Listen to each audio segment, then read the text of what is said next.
साथियों नमस्कार, एक बार पुनः आप लोगों के बीच आज का टॉपिक है शिक्षण अभिवृत्ति एवं शिक्षण अभिरुचि से संबंधित प्रश्नोत्तरी। तो साथियों फटाफट जान लेते हैं थोड़ी बहुत और क्वेश्चन। कुछ ना मिलने से कुछ मिलना बेहतर है। पहला है अच्छा अध्यापक वह है जो क्या करता है, सीधा आंसर करेंगे, अपने विद्यार्थियों से सच्ची लगन रखता है। सेकंड क्वेश्चन देखें, किंडरगार्टन स्कूल सबसे पहले किस देश में खोले गए? तो साथियों जर्मनी में खोले गए और फ्रूवेल ने। थर्ड देखें, शिक्षा के क्षेत्र में सर्वाधिक महत्वपूर्ण तत्व अभिरुचि है, यह विचार किसका था? ये टीपी नन का था। टीपी नन बोलते हैं कि शिक्षा के क्षेत्र में सर्वाधिक महत्वपूर्ण तत्व अभिरुचि है, ये टीपीएन नन का था। अगला क्वेश्चन देखें हम, अभिप्रेरण क्या है? एक यहाँ पे देखेंगे हम तो मनोवैज्ञानिक अवस्था है। क्या है? मनोवैज्ञानिक अवस्था है। शिक्षा के माध्यम से कल्याण होगा साथियों, तो समाज के सभी वर्गों का ही कल्याण होगा। सभी लोग शिक्षित होंगे तो हमारा समाज भी सुव्यवस्थित होगा, सुसंस्कृत होगा। अगला देखिए, बच्चों में स्वानुशासन की भावना किस प्रकार पैदा की जा सकती है? उन्हें जिम्मेदारी सौंपकर। अगला क्वेश्चन है साथियों कि एक अध्यापक के रूप में आप प्राथमिकता किसको देंगे? हम देंगे वैज्ञानिक दृष्टिकोण एवं विचार को ज़्यादा हम महत्व देंगे। अगला है बुनियादी शिक्षा का आधार मनोवैज्ञानिक है, क्योंकि इसमें पाठ्य पुस्तकों की अपेक्षा छात्र को प्रधानता दी जाती है बुनियादी शिक्षा में। महात्मा गांधी की है। शिक्षण क्या है साथियों? तो शिक्षण एक स्किल है, कौशल है। 10वां क्वेश्चन देखें, छात्रों के चरित्र निर्माण में सबसे अधिक महत्वपूर्ण भूमिका किसकी होती है? तो स्वयं अध्यापक के आदर्श चरित्र की। अगला क्वेश्चन देखें, राष्ट्रीय शिक्षा नीति के क्या उद्देश्य हैं? तो संपूर्ण शिक्षा तंत्र को नया रूप देना, ये ही राष्ट्रीय शिक्षा नीति का नया उद्देश्य है। अगला देखें हम, शिक्षण अभियोग्यता का क्या अर्थ है? कह रहा है तो शिक्षक का कार्य करने हेतु अपेक्षित सभी योग्यताएं शिक्षण अभियोग्यता कहलाती है। अगला क्वेश्चन है साथियों आपके सामने कि आपके अध्यापन करते समय यदि कोई छात्र आपकी त्रुटियों की ओर संकेत करती है तो आपको क्या करना चाहिए? उसे स्वीकार कर लेंगे। ये मैडम से क्वेश्चन किया गया है।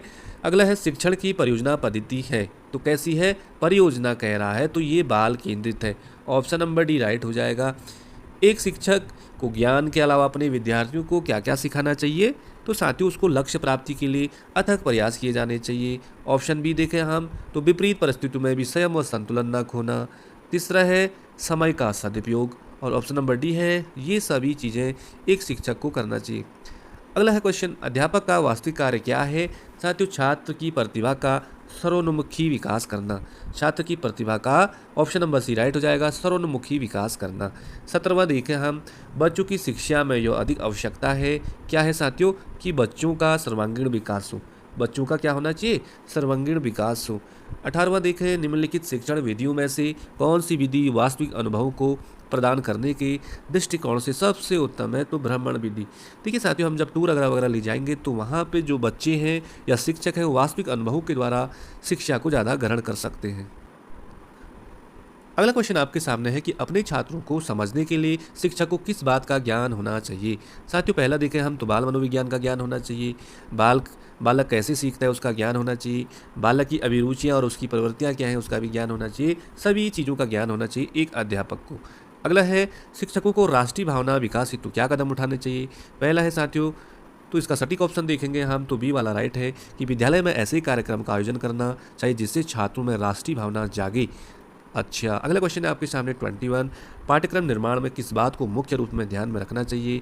तो साथियों शिक्षा के उद्देश्यों को और छात्रों की आवश्यकता, रुचि और योग्यताओं को, भाई ये दो चीज़ें ही ध्यान में रखना चाहिए। तो इसका ऑप्शन हो जाएगा ऑप्शन नंबर डी, ए और बी दोनों। अगला क्वेश्चन है, छात्रों में मौखिक अभिव्यक्ति को विकसित करने का सबसे अच्छा तरीका क्या होगा? मौखिक अभिव्यक्ति यदि हमें डेवलप करना है तो पहला है परिचर्चाओं का आयोजन करना चाहिए, भाषण प्रतियोगिताओं का आयोजन करना चाहिए, अंताक्षरी का आयोजन करना चाहिए। ये सारी चीज़ों के द्वारा हम छात्रों में मौखिक अभिव्यक्ति को विकसित कर सकते हैं। अगला है 23वां, छात्रों को गृह कार्य दिया जाए, उससे क्या होगा कि पढ़ाई गई पाठ पर आधारित छात्रों को गृह कार्य दिया जाए, जो हमने पढ़ाया है स्कूल में पढ़ाई गई पाठ पर आधारित ही होना चाहिए। ये उसका राइट ऑप्शन है। अगला है साथियों, शिक्षक राष्ट्र का निर्माता है, इस कथन पर आपकी क्या प्रतिक्रिया होनी चाहिए? ये शिक्षक जो है राष्ट्र का निर्माता है, इसका जो सटीक ऑप्शन होगा सी। यह वास्तविकता है क्योंकि शिशु ही आगे चलकर राष्ट्र में सक्रिय भूमिका निभाते हैं। अगला क्वेश्चन है 25वां, शिक्षण की सबसे कमज़ोर विधि कौन सी है? देखिए सबसे कमज़ोर विधि की बात करें हम तो पाठ्य पुस्तक जो विधि है ये सबसे कमज़ोर है। बाकी संवाद विधि अच्छी है, दृश्य श्रव्य अच्छी है, प्रोजेक्ट अच्छी है। पाठ्य पुस्तक जो विधि है ना शिक्षण की सबसे कमज़ोर विधियों में से गिनी जाती है। विद्यालय में पर्यावरण शिक्षा से क्या अभिप्राय है? तो साथियों, पर्यावरण को दूषित होने से बचाया जा सकता है। ये आपका राइट है। 27वां देखें, प्रौढ़ शिक्षा किन व्यक्तियों के अधिकार में होनी चाहिए? तो जो गैर सरकारी समितियों के हाथ में। प्रौढ़ शिक्षा किसके अंतर्गत आती है? तो गैर सरकारी समितियों के हाथ में होनी चाहिए। अगला है साथियों, निःशुल्क और अनिवार्य प्राइमरी शिक्षा लागू होने के फलस्वरूप बालकों में साक्षरता बढ़ी, सही बात है। ग्रामीण क्षेत्रों में साक्षरता बढ़ी, ये भी अच्छी बात है। देश में साक्षरता, उपरोक्त सभी ऑप्शन नंबर डी हो जाएगा। किस विधि से छात्र सबसे अधिक और अच्छी तरह सीखते हैं? स्वयं करके, लर्निंग बाय डूइंग। तो ये सबसे ज़्यादा सटीक है। शिक्षा तभी सार्थक होगी, कब होगी साथियों? छात्र केंद्रित होगी। जब हम शिक्षा को हम छात्र केंद्रित करेंगे तभी जाके वो ज़्यादा सार्थक होगी। अगला देखें, छात्रों में अनुशासन बनाए रखने के लिए एक शिक्षक की कौन सी भूमिका सराहनीय है? तो उसको क्या करना चाहिए? शिक्षक की कक्षा प्रबंध की जो क्षमता है वो अच्छी होनी चाहिए, तभी जाके छात्रों में अनुशासन बना पाएगा शिक्षक। अगला है, छात्रों को लिखित कार्य करते हैं, छात्र जो लिखित कार्य करते हैं उसे शिक्षक को कब जांचना चाहिए? देखिए साथियों, ये हमेशा लिखित कार्य पूरा होने के तुरंत बाद उसकी जांच होनी चाहिए। 33वां देखें, किस विद्वान ने सीखने में 5 चरण बताए? तो 5 चरण किसने बताए? हर्बर्ट स्पेंसर ने। हर्बर्ट ने शिक्षा में सीखने के 5 चरण बताए, पंचपदी प्रणाली भी बोलते हैं उसे। अगला है, शिक्षण की समस्याओं को हल करने का दायित्व किसका है साथियों? तो ये शिक्षकों का ही होगा। अगला क्वेश्चन देखें, कक्षा शिक्षण में छात्रों की रुचि बनाए रखने के लिए अध्यापक को क्या करना चाहिए?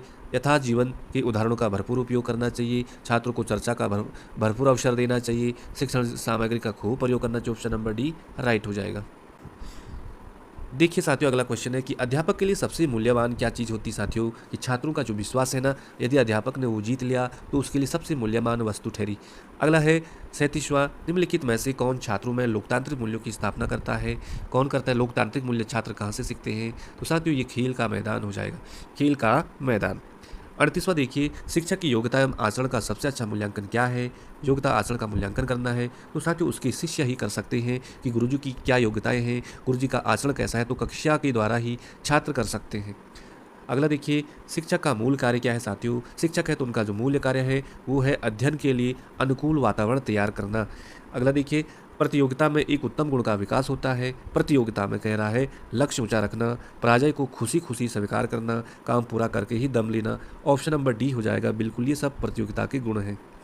अगला देखें, शिक्षा के प्रचार प्रचार एवं प्रसार से क्या होगा? लोकतंत्र मजबूत होता है, अंधविश्वास में कमी आती है, आर्थिक विकास की दर बढ़ती है। ये सभी चीज़ें शिक्षा के प्रचार और प्रसार से संभव है। आपके विचार में शिक्षा का उद्देश्य कैसा होना चाहिए गुरुजी लोगों बताइए? उसमें क्या होना चाहिए? बालकों का सर्वांगीण विकास होना चाहिए। अगला क्वेश्चन देखें, किस छात्र को आप श्रेष्ठ मानते हैं? देखिए, जो शिक्षा ग्रहण करने में और अध्ययन में रुचि रखता है हम उसी छात्र को श्रेष्ठ मानेंगे। अगला क्वेश्चन है, भाषा सीखने का प्रभावी उपाय है? तो पाठ्य पुस्तकों के द्वारा या सहायक पुस्तकों के द्वारा, अखबार के द्वारा, वार्ता। देखिए साहित्य भाषा सीखने का जो सबसे प्रभावी उपाय है वो है ऑप्शन नंबर डी, वार्तालाप के द्वारा सबसे अच्छा उपाय है। एक प्रधानाध्यापक को होना चाहिए, कैसा होना चाहिए? छात्रों के लिए प्रेरणादायक होना चाहिए, अध्यापकों के लिए समानता का भाव रखने वाला हो, कुशल प्रबंधक होना चाहिए। ऑप्शन नंबर डी इसका राइट हो जाएगा। छात्रों की प्रतिक्रिया नकारात्मक भी होती है और सकारात्मक भी। नकारात्मक प्रतिक्रिया का एक उदाहरण क्या हो सकता है? कि छात्र कक्षा शिक्षण में रुचि नहीं लेते हैं, ये नकारात्मक के अंतर्गत आएगा। आपके अनुसार शिक्षण की योजना पद्धति कैसी होनी चाहिए? बिल्कुल बाल केंद्रित होनी चाहिए। अगला क्वेश्चन है, एक अध्यापक का श्रेष्ठतम गुण क्या होगा? कि अध्यापक के प्रति पूर्ण समर्पण। देखिए साथियों, एक अध्यापक का जो श्रेष्ठतम गुण क्या होगा? यहाँ पे अध्यापन होगा, अध्यापन के प्रति पूर्ण समर्पण होना चाहिए। अगला है, अध्यापन प्रभावशाली तभी हो सकता है यदि अध्यापक शिक्षण वहाँ से प्रारंभ करे जहाँ से विद्यार्थी पहले से जानते हो। पूर्व ज्ञान पर आधारित टीचिंग होनी चाहिए। अगला क्वेश्चन है साथियों, अध्यापक मुख्य रूप से किसके प्रति जवाबदेही होता है? तो समाज तथा छात्रों के प्रति। टीचर्स की बहुत रिस्पॉन्सिबिलिटी हो जाती है कि वो समाज और छात्रों के प्रति जवाबदेही हो। अगला क्वेश्चन है, अध्यापक की कार्यदक्षता, अध्यापक की कार्य क्षमता को बढ़ाया जा सकता है कैसे? अध्यापक के कार्यों की सराहना करके। यदि अध्यापक अच्छा कार्य करता है उसको पुरस्कृत करना चाहिए, उसे सम्मान देना चाहिए, तो उसकी आप कार्य क्षमता को बढ़ा सकते हैं। अगला है, सफल अधिगम के लिए आवश्यक है कि क्या आवश्यक है साथियों? पहला, छात्रों के मानसिक स्तर और रुचि को ध्यान में रखकर पढ़ाया जाए। अध्यापक बीच बीच में छात्रों का मनोरंजन भी करता रहे। अध्यापक को विशेष पूर्ण अधिकार। ऑप्शन नंबर डी राइट हो जाएगा, सभी ऑप्शन बिल्कुल सही है। हमें शिक्षा ग्रहण करनी चाहिए क्योंकि शिक्षा से क्या होगा? व्यक्ति को स्वावलंबी, शिक्षा जो होती है वह व्यक्ति को स्वावलंबी बनाती है। अगला क्वेश्चन है साथियों, नर्सरी स्कूलों की शुरुआत किसने की? तो फ्रोवेल ने की। फ्रोवेल कहाँ के स्थायी निवासी थे? तो ये जर्मनी के थे। सामूहिक खेलों से छात्रों को कौन सा लाभ होता है? उत्तरदायित्व निभाने के गुण का विकास होता है, मिलकर कार्य करने की ट्रेनिंग मिलती है, नियम पालन का अभ्यास होता है। ऑप्शन नंबर डी बिल्कुल राइट हो जाएगा। प्रोजेक्ट कार्य का उद्देश्य छात्रों में क्या करता है साथियों? तो ये सृजनात्मक योग्यताओं को प्रोत्साहित करता है प्रोजेक्ट वर्क करने से। 57 देखिए, छात्रों को पहले कोई सामान्य नियम बताकर उसके बाद नियम के द्वारा उदाहरण देकर नियम की पुष्टि करना क्या कहलाता है? तो निगमन विधि। देखिए साथियों, निगमन विधि में पहले छात्रों को सामान्य नियम बता दिया जाता है और उसके बाद उदाहरण प्रस्तुत करने होते हैं, तो ये निगमन विधि।